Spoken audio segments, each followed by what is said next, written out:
Good evening, everyone. Very glad you could join me this evening for our first gin tasting with Still River. My name's Ryan. I work for the distillery and have done for about 4 years now. Kind of in a role that started out as helping production and kind of helping design products and moving forward with liqueurs and things like that, to now more just hosting tastings, doing shows, talking about booze, kind of making the cocktails up and everything like that.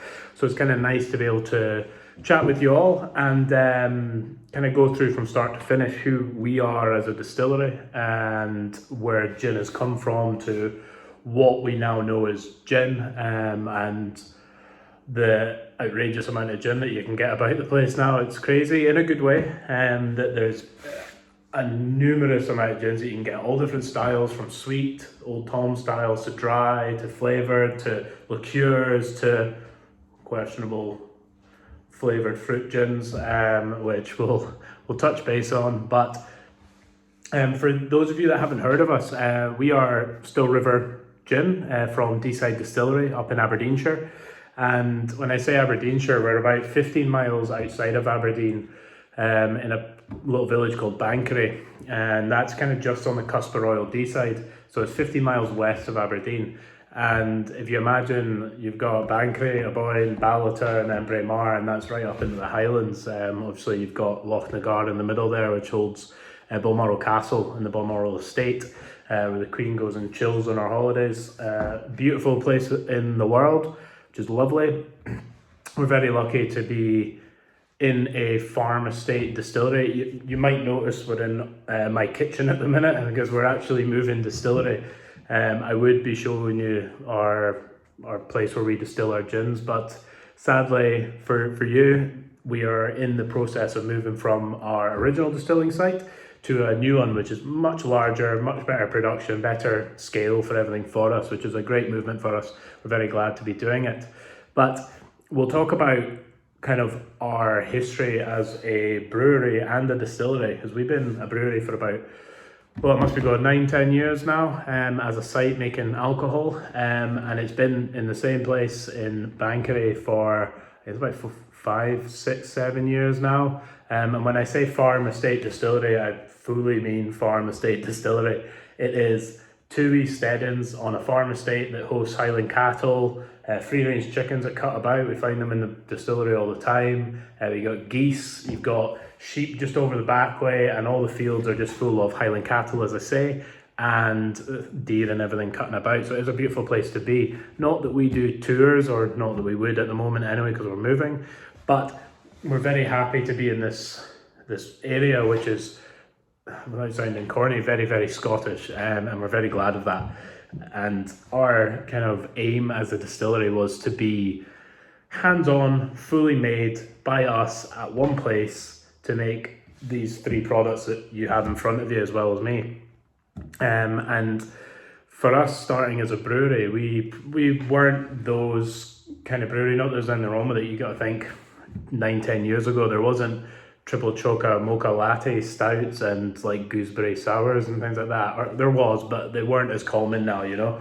And we made very traditional beers. We made 1 lager, 1 ale, 1 stout, and 1 kind of red in between, kind of Scottish ale that we make under Deeside Brewery. We were lucky enough to be in the supermarkets for a while, which was great, because we were solely focused on beer. And we were very small. When I say 2 steadings, I mean 2 steadings. One of them is solely just the brewery at this point. And we have only 8 fermentation tanks, 1 kettle, 1 hot liquor tank, and 1 mash tun. And when I say mash tun, it's about the size of a bathtub, just for mixing the grain for making the beers. I'm talking about beer, and I will continue to talk about beer because we're one of the few gin distilleries which actually start with grain and end up with these guys in glass bottles. So we do full production from grain all the way to your glass.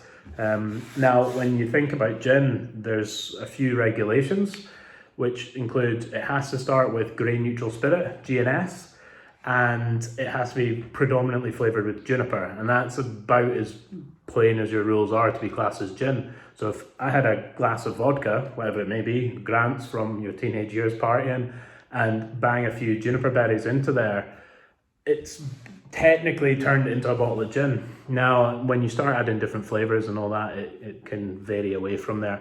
But for us, creating our own grain neutral spirit came about because we were a brewery and we had the opportunity to basically start distilling our beers. Now, when I say small a lot, and it's not just this, oh, we're a small microbrewery doing fancy little things. It's just we were the exact size we needed to be. You know, we were doing 2,000 litres of beer a day, which sounds a lot if you're making a 5 litre bucket in your back garden every few months, but it's very, very small. It's not a lot at all. So we figured, why not attempt it? I went away on a small distillation course in the Netherlands, just outside Amsterdam, for a very small time. It was like barely a week, and came back with a still called an iStill, which is great. You know, it's a very modern piece of kit, and we basically just started filling the still with our lager and distilling it, going from like 4.5% up to 40%, and then pushing it another distillation all the way to 96% to create our grain neutral spirit. Because GNS has to be 96.4% alcohol, and it's classified as neutral in flavor and aroma. It's basically just ethanol. Everything else in there is a few volatile oils and water.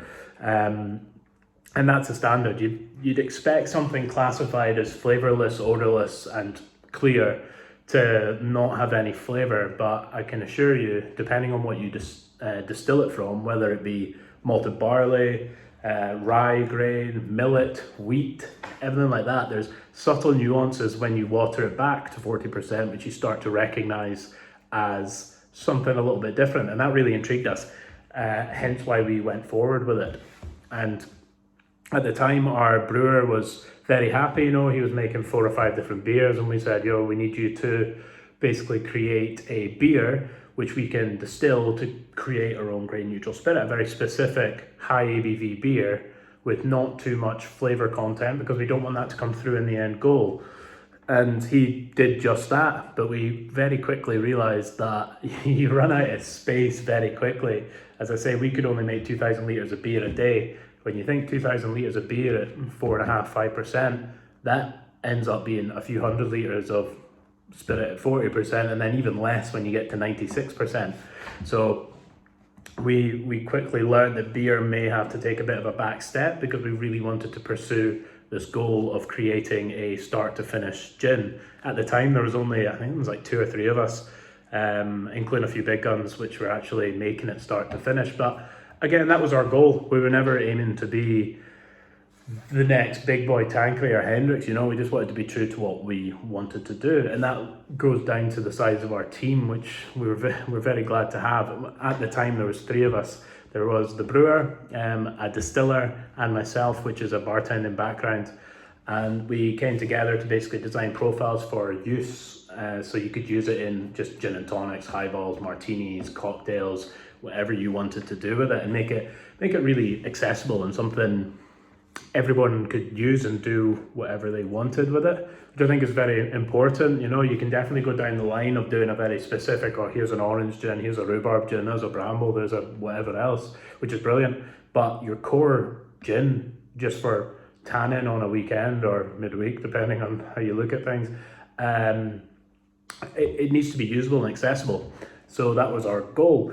So when we went from creating 2,000 litres of beer, we ended up trying to up that up to 4,000 and 6,000 litres, trying to do 3 mashes a day to create this beer from our brewer, which was great, always going good. Beer, as I say, took a back seat, but we were very excited with what we were doing. And when we were playing with flavour, it's a long process to figure out what flavors you want to have in there. You can say, okay, I want a citrusy gin, I want to have a little bit of spice, a little bit of heat, a bit of fresh green, a bit of citrus, a very standard style of gin.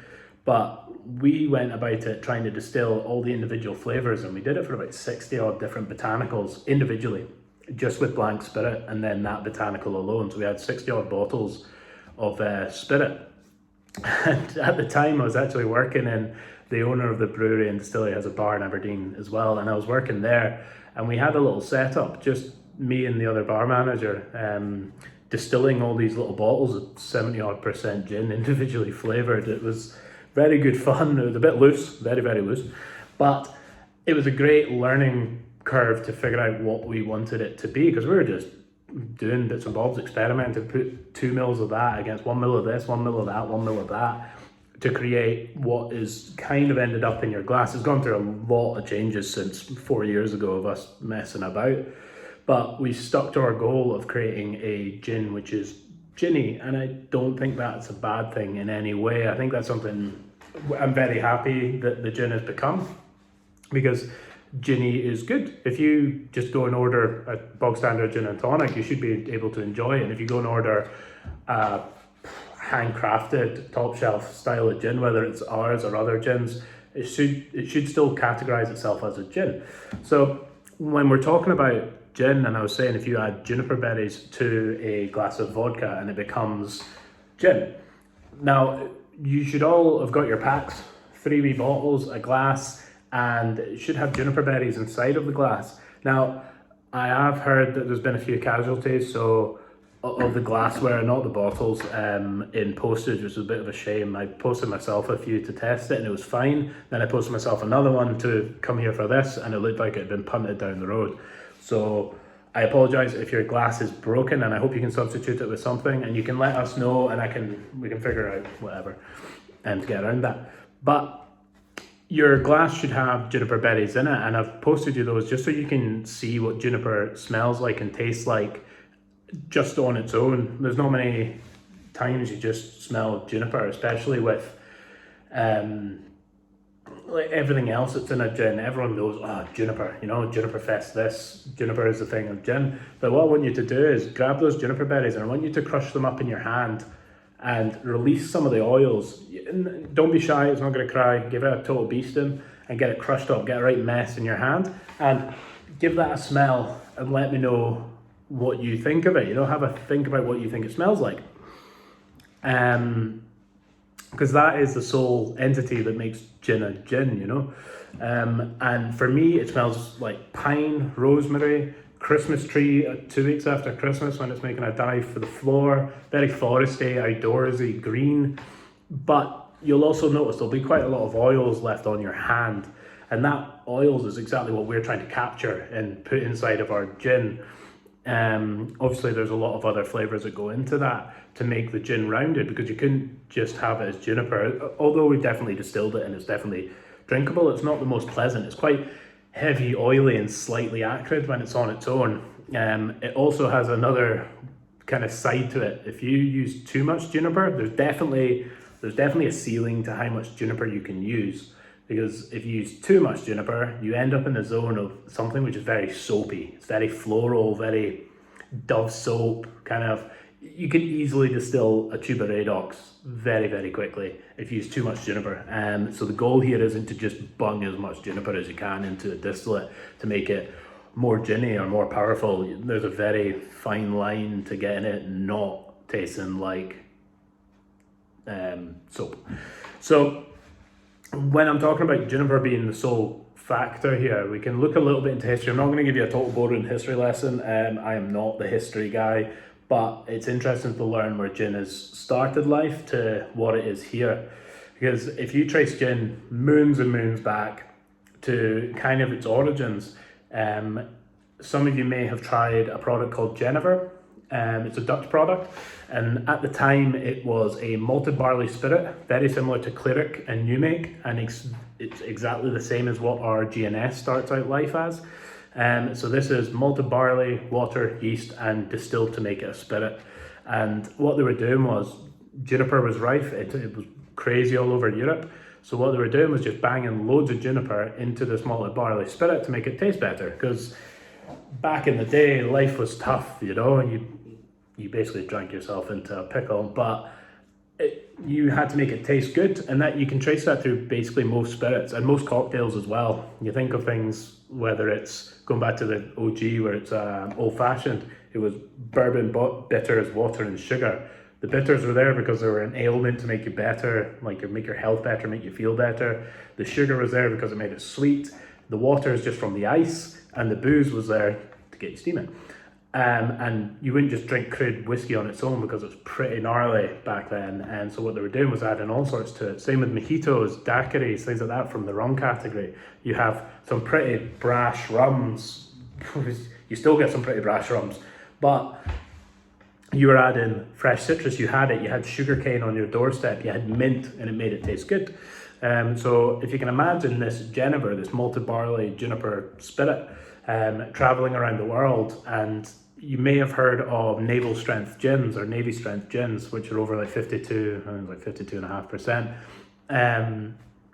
They get their title from being on the boats and traveling around the world, and people were paid in booze, paid in gin or rum.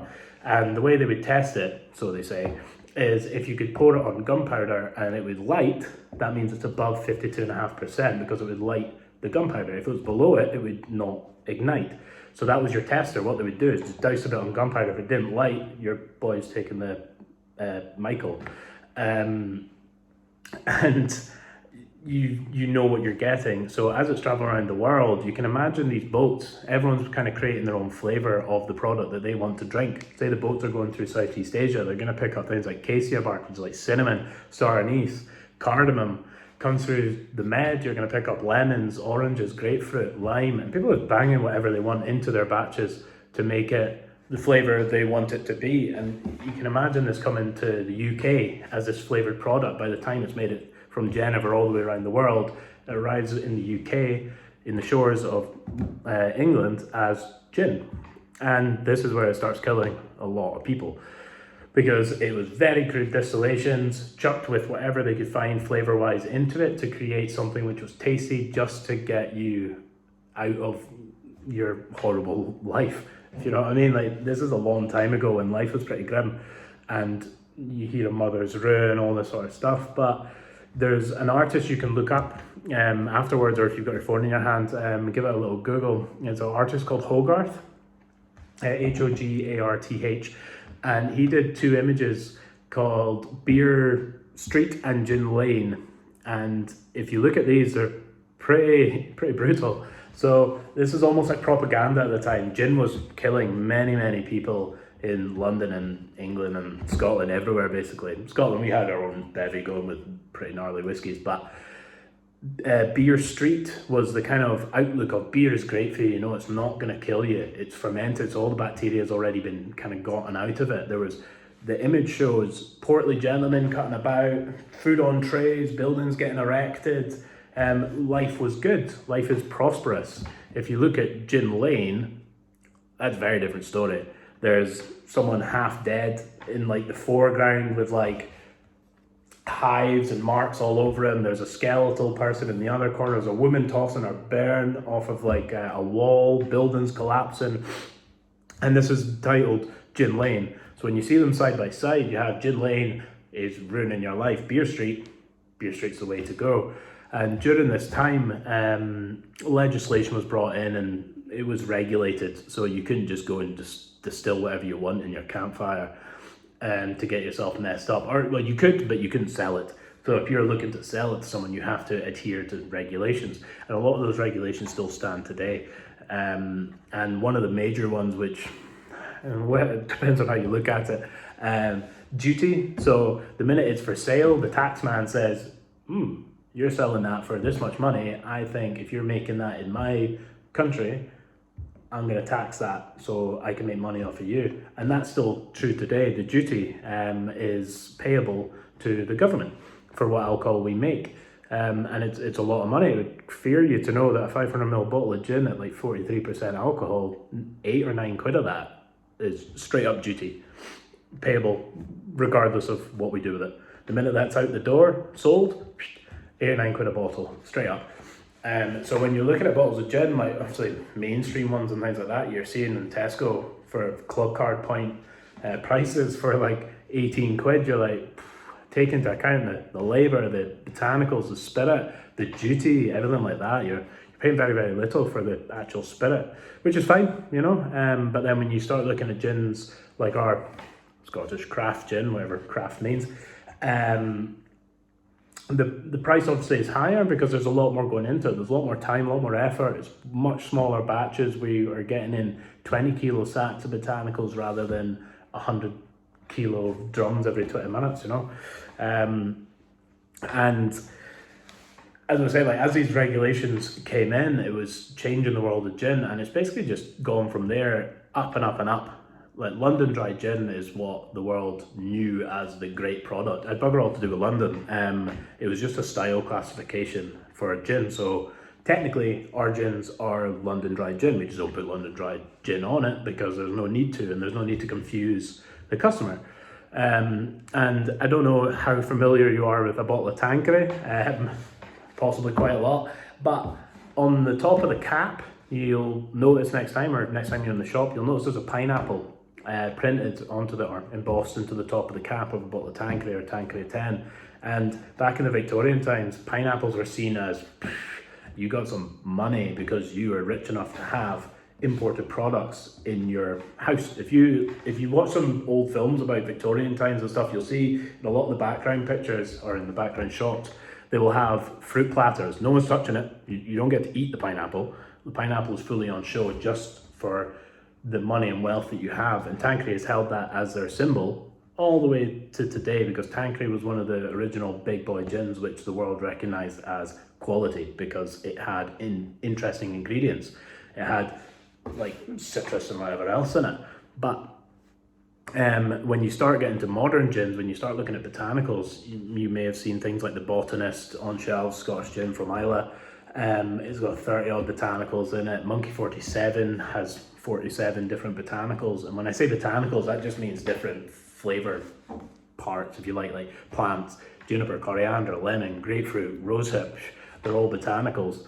So if you think about trying to marry up 47 different flavors, that's pretty mental to get it to a point where it tastes good. And they do taste good, which is amazing.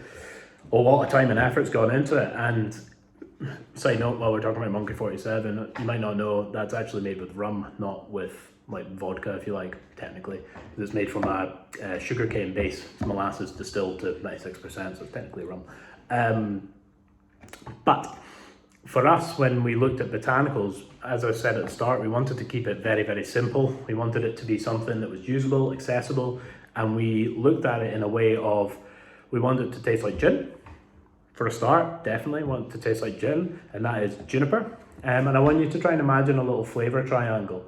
Juniper being the top, king of the castle. That's what we want to be the main flavour. Not to the point of soapy, like I was talking about, but just a bit of juniper in the forefront. Quite heavy, quite rich, quite oily, quite piney.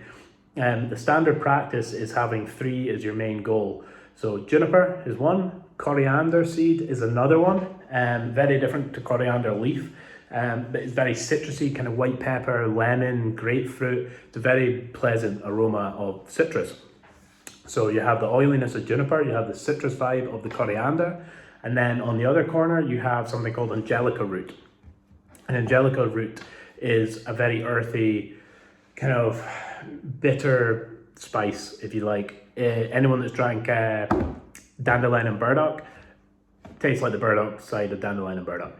It's very earthy, very woody, kind of forest floor in the best possible sense of the word. I love the smell of angelica root. So those 3 are the ones that we stuck to. And you'll notice when you look at gin recipes, that's more often than not the top 3, juniper, coriander, and angelica. Sometimes angelica is substituted out for licorice or burdock root, but juniper, coriander, and angelica is more often than not the standard practice for a gin, which is great because that kind of sets your bar. That's for you to make a gin like everyone else, and then you can go and do whatever you want.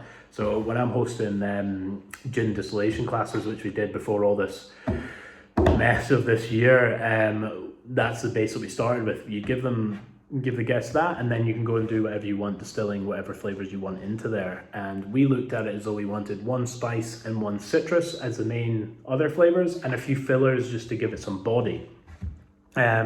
Those flavors are, the spice is cassia, which is basically a hardier version of cinnamon. A bit of heat, bit of warmth. If you distill cinnamon, like just standard, like really fine brittle cinnamon, it is super hot. Like it burns your mouth out. So we don't distill cinnamon because it's too hot, too fiery. but we do distill cassia, which is a bit more warming, a bit more heat in the throat, but you still smell it as cinnamon. You know, you'll still recognize it as like kind of Yankee Candle, Christmas time vibes.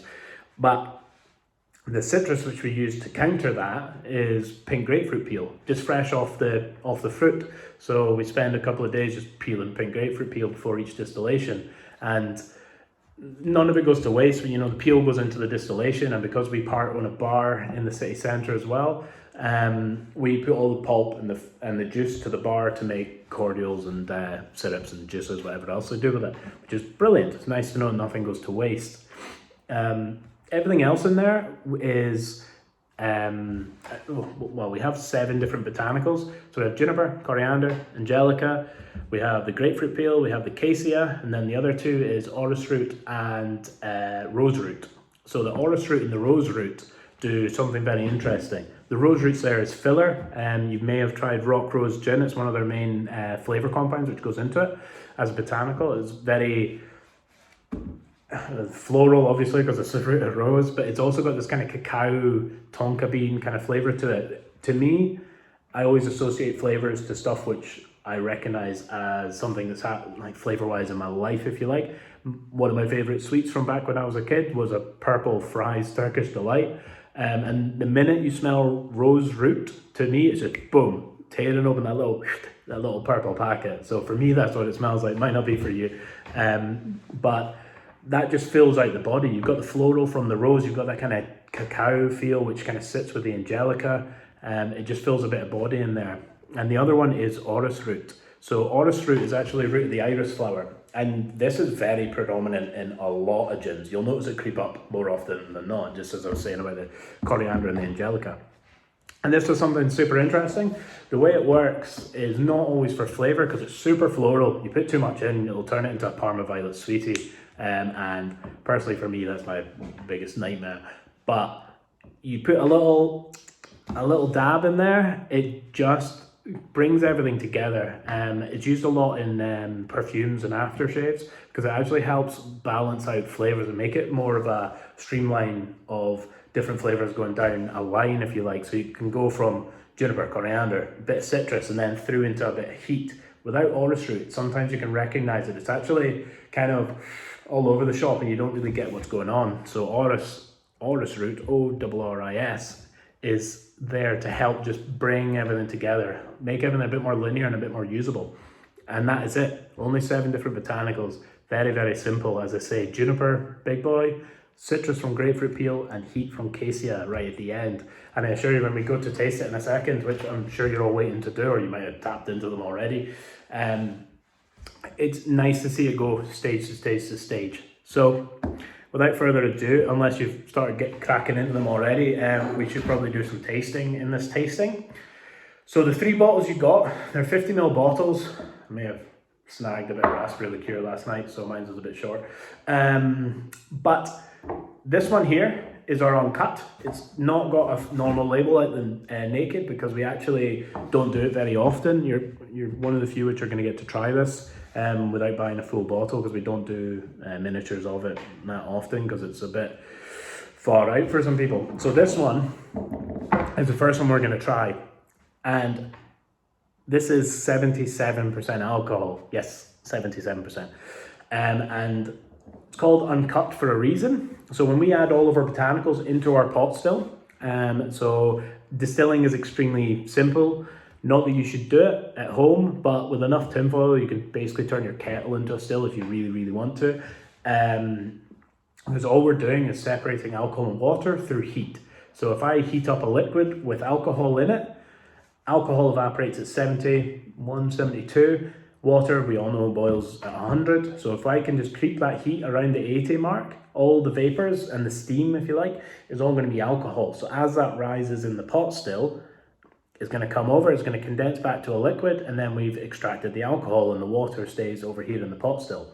Now we put all 7 botanicals into this pot still to boil up with the alcohol and the water, and then those flavors come up with the vapor and condense back into a liquid.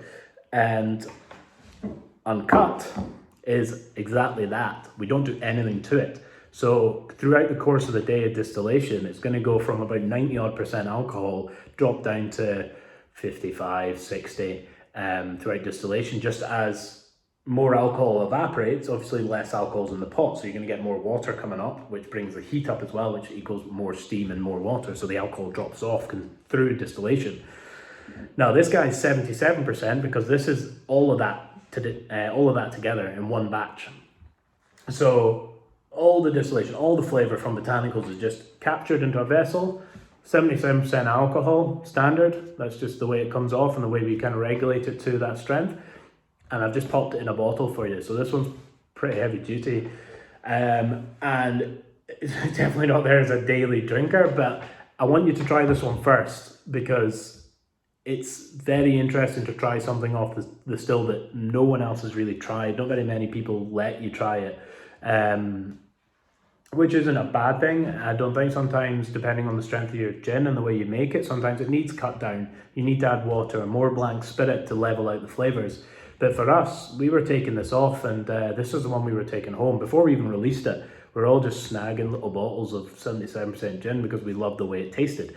And it also let us play around with it. It let us do what we wanted with it, because this at 77% alcohol tastes one way. If you bring it down to 70, it tastes totally different because the flavor oils inside of it release at different strengths. So you get different flavors all the way through the watering down or dilution of it. So we're not going to be shy. It's not there just to be mean to you. We're going to try this because this is straight up where our gin starts out life. And this is what makes every other gin in our range. Every gin starts out life as this. So we're not going to ask you to bang the whole 50 into there and try and scoof it before we move on to the next one in 5 minutes, because that would just be a bit brutal. All I want you to do is pop a little splash in there.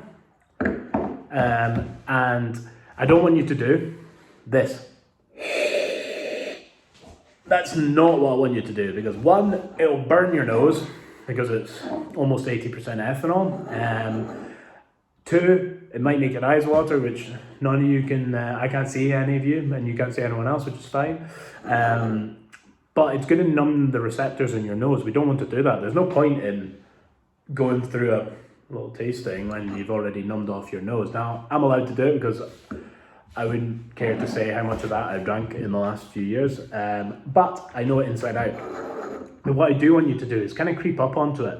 I want you to have a little smell. Far away, you'll smell it, no doubt about it, you'll know it's there. And I've always followed this kind of line of tasting of, yes, do the Ponzi swirl, and smell it 2, 3, 4, 5 times until you're acquainted with it. The whole aim of this is to get your body aware that you're about to hoof almost 80% ethanol into your mouth.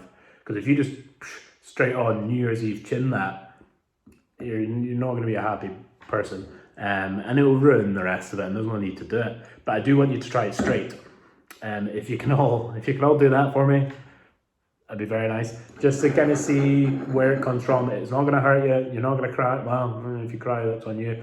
But a few wee smells. And another thing, like, I don't know if this is just the Ponzi bartender in me. I can assure you I was the bow tie, braces wearing bartender that tried to talk you out of putting soda in your whiskey. But I've moved on from that now, and it's more about just stuff being tasty rather than stuff being drank the way it should be. But for this, I want you to go down a little process.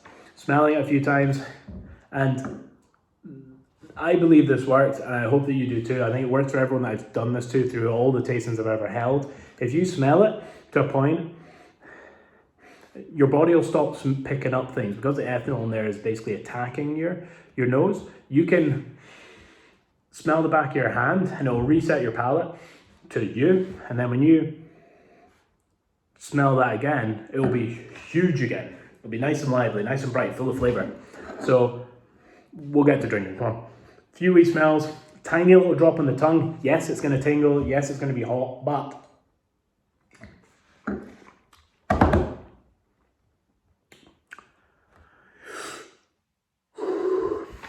warm, yes. Tasty, yes. Bias, but tasty. And interestingly enough, I always think that doesn't taste like gin. It might sound a bit odd and a bit shocking, but I don't believe it does smell like gin or taste like gin. Now, it doesn't mean to say it's bad. I really enjoy the taste of it. It's very creamy. I feel like you can smell and taste a bit of the maltiness that it's come from, that kind of digestive biscuit background. I think it's very recognizable. You don't taste many flavors, kind of all muted and dull and all compacted into one. Now that's solely because the ABV is too high. The alcohol's holding on to all of that flavor. It needs to be diluted. Now, whether you're a whiskey drinker or not, I'm sure you've all heard of adding a dash of water to your whiskey because it makes it taste better, whatever. Whether that's true or not, when you're getting down to 40% whiskey, which has already been watered down before it got put in your bottle, is not what we're here to discuss. But it's something at that strength, I believe it does need diluted. Now, we're not going to do it with water. If you've got tonic water, soda, lemonade, whatever you choose to dilute your gin and tonics with, gin and sodas, cocktails, whatever, hopefully you've got some with you to try and do this. If not, start tanking it. I've got myself some tonic water here, and what we're going to do is we're going to dilute it. Now, I don't want you to over dilute it. Now, this isn't because I think gin and tonic should be 50% gin, 50% tonic. I completely disagree with that. Again, personal opinion. Gin and tonic to me should be fizzy, tall, heaps of ice, refreshing, kind of make me think that my shades are on, my feet up on the beach. That's what a gin and tonic is to me. But for this, what we're going to do is just add a tiny bit of tonic, just so you can see through the dilution ratios how much it changes. So for me, with that much gin, we're going to add, same again, a tonic. Now, what you're possibly going to notice with your glass, depending on how cold the gin is, it might do what mine's done there. It's gone cloudy. Now, don't be scared. It's completely natural to go cloudy, slightly blue. Something called lushing, and lushing's very normal in botanical spirits. If anyone's a pretty hardcore and drinks absinthe or Pernod or Ricard, things like that, they will go cloudy when you add water. Say you add water to your absinthe, it's going to go milky, greeny, white. Now that's just called lushing. And all that is a separation of alcohol, water, and the flavor oils in the middle. As they separate out, as you dilute it down, the alcohol releases the flavor oils. And this is why up at full strength, it's crystal clear, and it doesn't taste fully of gin. But you add that little bit of water, those flavor oils are now cutting about in there. And when we do our distillation, because juniper is the most predominant flavor in our gin, or every gin, as it should be, the start of distillation is milky white. Honestly, it comes off like semi-skimmed, but that's just the way the flavor botanicals are. So this here now, when you smell it, yes, you're going to smell your tonic water, whichever brand you've chosen to go for,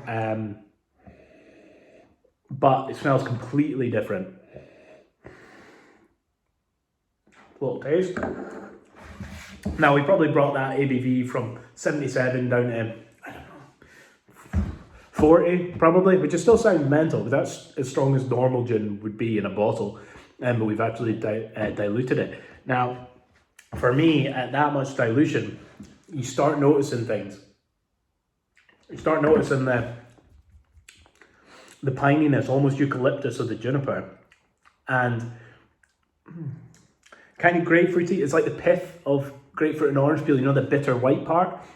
You start noticing it on your teeth, and that's just the dryness of those flavor botanicals coming out. Now, if we add the same again, a bit more, still going to be cloudy. Now, there's nothing wrong with the cloud, as I say, it's completely natural. Go and smell it again. Now it's starting to come to life. This will be down in the 20% mark, which is still super strong.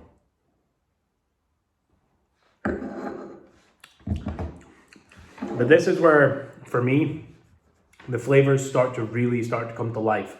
And there's something which is always extremely recognizable once you get into this sort of zone of dilution, is the cassia, that cinnamon.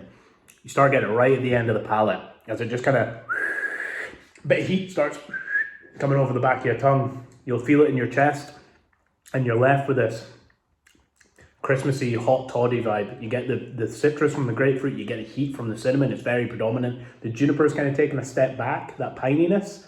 And again, this is what I love about the uncut, is you can choose, one, how boozy you want your bevy to be, and two, what flavor profile you want to have it at.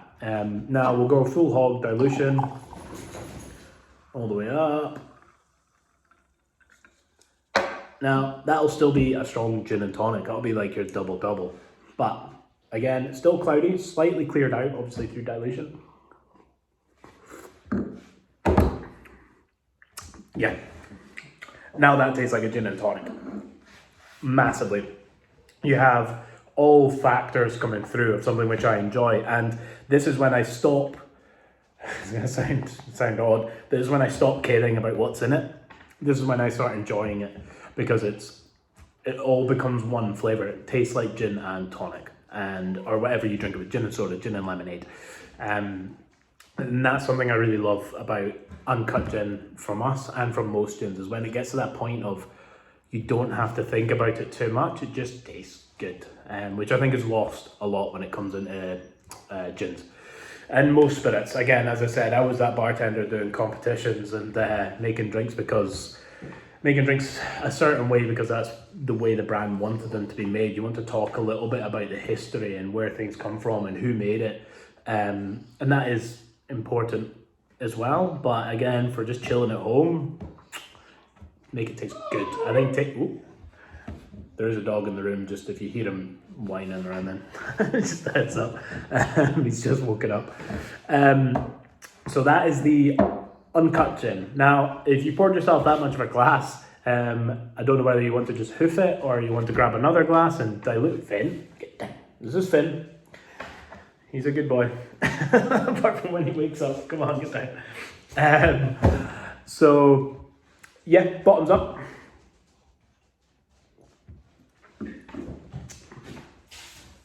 Now, because I'm working, I can't really can it, but you do you. So that is the uncut gin, 77%, only 7 botanicals and not touched at all. It's literally as it comes from the still into the bottle, which is brilliant. So the next one we have is the Naked Gin. So Naked as a title because it is solely just gin. It's what we expected gin to be, and as I say, just the 7 botanicals, very simple, strong in juniper, 1 citrus, 1 spice, and we titled it Naked just because it is, as I say, what we want Naked Gin to be. Now, the only difference between the uncut and this one, the Naked, is water. So our water comes from Pananic Wells out in Ballater. And it's a brilliant water. Obviously, everyone says, oh, we've got the best water up in the Highlands and all that. But Deeside Water Company with the Pananic Wells water 100% has the best water. And we've tested it through a bunch of different ways, through fermentations, which has actually sped up the fermentations quite a lot, and through negatively charged ions in the water and different minerals and things like that, which is brilliant. So when we tested the fermentation, I actually cut about half a day off of our fermentation and helped in our dilution to create a flavour which we loved. So you'll notice it is clear. As I say, with the uncut, when we add water or dilutant, it goes cloudy white. The way we get it to not go cloudy white is adding blank spirit. So you basically cut it down with water and just keep adding blank spirit at the same ABV until it clears out. It's not very much. It's like 10% that we need to add to it. And this can be called something else. It can be called 2-shot or 2-fold or 3-fold or 4-fold if you're doing it half and half.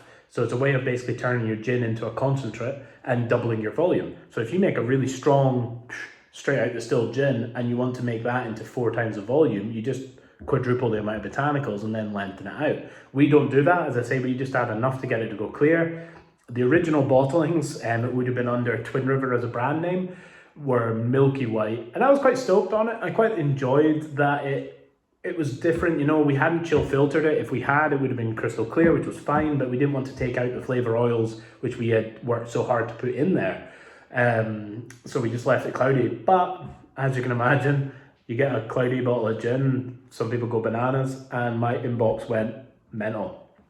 I got people tell me I was trying to poison them, we were doing everything incorrect, rather than, oh, what is this? Oh, is it meant to be like this? But so we decided to clear it out, just using more gin, basically more blank spirit, to the point of clear, and it won't go cloudy now unless you get it very, very cold. If you bang it in the fridge, it'll probably still go cloudy.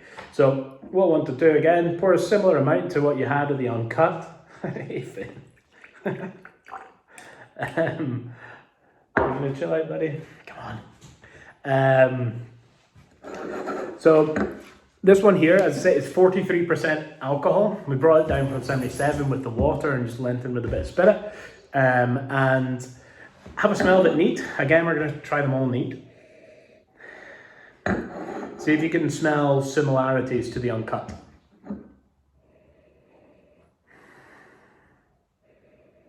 I think it's very recognizable that it's gin. There is pininess. There is a little hint of citrus. I don't think you can smell the cinnamon, the cassia in there as much as you can in the uncut when you dilute it, because it's a different dilution point, but you will when you lengthen it out with the tonic. So give it a try straight.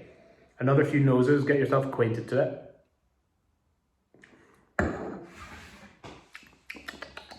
Now obviously I'm biased, but I love that. It's good that I haven't got bored of it in 4.5 years of drinking it, as my house gin in the house.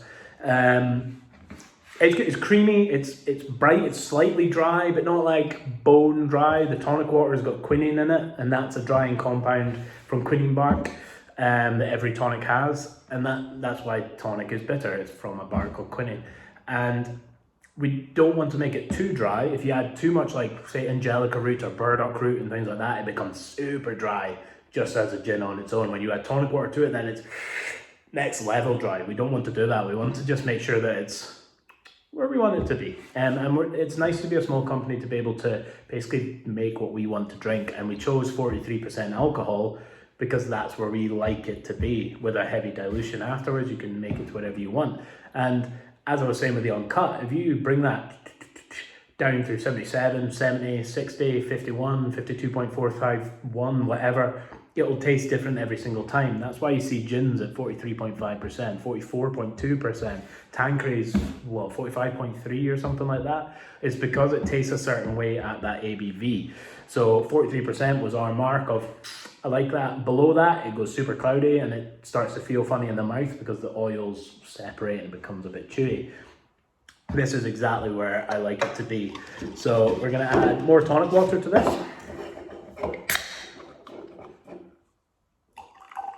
And when I say how I like a gin and tonic to be fairly diluted, I'm not lying. That's my boy right there. Fizzy. Too much alcohol in it, if you do like 50-50, ends up flat, there's no carbonation, it's not fresh, it doesn't feel nice. And you'll notice we're not doing any garnishes, whether you have it home or not, that's up to you. But for this, I think we're tasting gin, so we should just taste it as gin and tonic or whatever mixer you've chosen to do. So for this, cheers, give it a smell, give it a taste.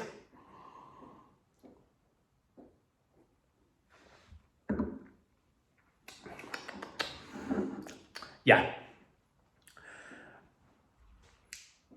I like that. That is what I love about our gin, as well as many gins. There's so much different varieties, but the recognizable part of that is that it is gin and tonic. It's heavy. It's got a bit of oomph to it. You know, it's not just citrusy. It's not just lemon peel and orange peel and whatever else. There's a pininess to it, a bit of citrus feel to it. There's a brightness from the grapefruit and a bit of warmth. The cassia, as I say, is there always at the end. Always just comes round as this little heat at the back, and that just starts to linger up. And I love that that's a finisher, because if you just leave your gin to be floral with juniper, bright with orris root and citrus, that'll linger on a bit and you'll be left with that smell and flavour. So we want a bit of cassia, that cinnamon heat just at the end. It kind of brings a round ending to the gin and makes you basically go back for another one. The unspoken goal of a bartender is to make you drink as much as you can. Not many people will tell you that, but it is. And if we can create a product that you don't get bored of too quick, because it starts as one flavor, it ends as another one, that's the whole aim here. We want you to not just tan as much as you can. You know, we're responsible booze brand. We're not just here to get you messy.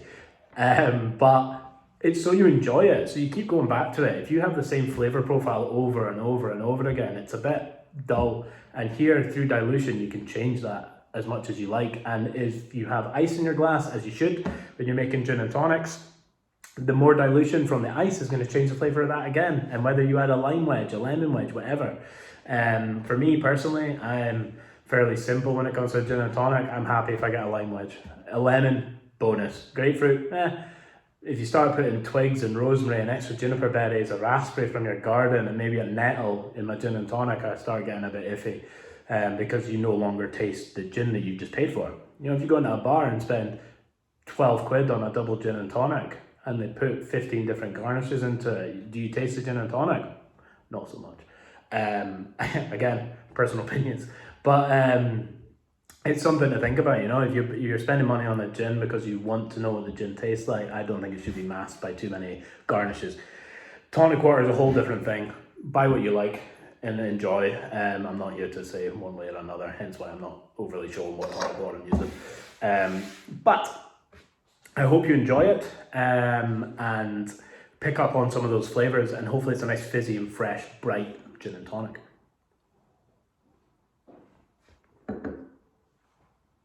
And these glasses are very good at making it look like there's more in there, or just have big gulps. But yeah, very nice. So I hope you enjoyed that one. I did just say I wasn't going to drink them, wasn't I? Anyway, I didn't drink the 77%. That's what matters. Next up is one of our fruit liqueurs. So this isn't just a fruit liqueur, this is a fruit gin liqueur. Now, I put the emphasis on a fruit gin liqueur, a gin fruit liqueur, because it is made from gin. It does have fruit, and technically it's a liqueur by the volume of sugar which is in there. But there are, I'm not naming names, there are a few brands out there which may hoodwink you into thinking that it's a gin when it's not. It's blank spirit, vodka with flavourings and colourings and whatever else.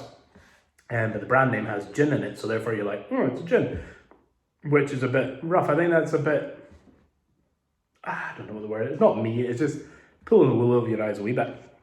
This, on the other hand, is uncut gin. As I said, this is what makes all of our products, all of our gins, all of our liqueurs, all of our fruit infusions and flavours. So when I'm making fruit liqueurs, you got to think this one is raspberry, Scottish raspberry, comes from fruit pressed down in Brecon by Ella Fruits. So this is all Scottish raspberries, and we get it in juice format. And if you think I've got 43% gin, if I dilute that down to 18%, I only have what, 20 odd, 25, 26%. I can dilute that. If I start with 77% gin, I have 50 odd percent. I can dilute that, if not more than that. 100%. Is that right? Yeah. So I take the 77% and I basically take fresh pressed raspberry juice from Scotland, and I dilute the 77% gin down until it gets to around about 18% alcohol. The sugar in here is just blank vegetable glycerin sugar from rapeseed. And the other part of the sugar is honey from a beehive not too far from us. What's it called? Clover honey. So it's a very small amount of honey, just there to enhance the sweetness without adding too much sugar. So this isn't sickly sweet. I personally don't really have a sweet tongue or a sweet tooth at all. I really enjoy stuff which is a bit drier, got a bit more balance to it, and hopefully you'll recognize that in this. So as I say, if I was to break this bottle down, there'd be about that much raspberry juice in there, and then the bit of gin, bit of sugar. Now, sweetness and sugar is always a debated part of gin liqueurs in general, you know.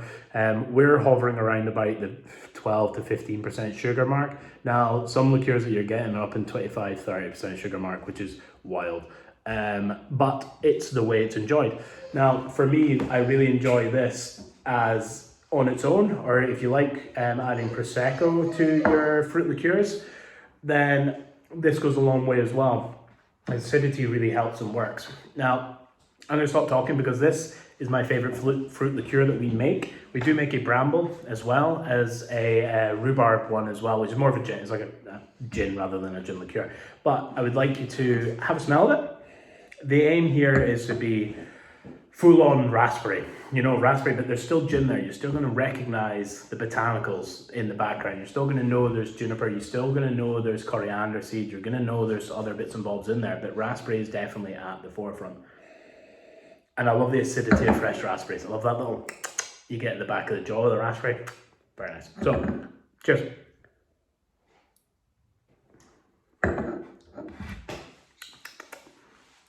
Sour, kind of sweet, and coats the mouth nicely, and it lingers for ages.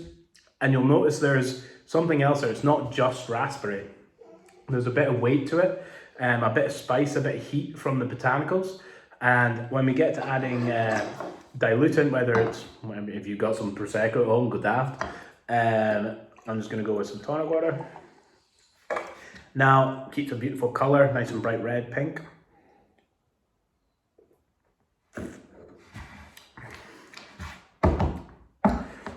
I love that. It tastes like a gin and tonic, but it's got raspberry at its heart. It's bright, it's fruity, it's jammy. It's slightly sweet, but not sweet. The acidity of the berries is right there, and I'm very glad of that. Now, the whole aim of this was to be a usable product in the bars, whether you want something which is no and low. That's a big thing now. Non-alcoholic spirits are creeping up everywhere, if you've got the money for it. And things like vermouths and sherries, tonic wines, I adore. I love things like that. I think it's very nice to be able to go and have a vermouth and soda. It's a nice, refreshing afternoon drink. On a sunny day, you don't want to be tanking 77% gin in the afternoon, but you do want something a bit flavoursome. You want to have something with a bit of oomph to it. Things like this, I love turning into drinks like this. On its own, it's not too sweet at all. You can add a lemon wedge to it. You can add grapefruit to it if you like. Lemonade works very well. Cloudy, like proper pressed lemonade or whatever. Very, very nice. Or Prosecco. So,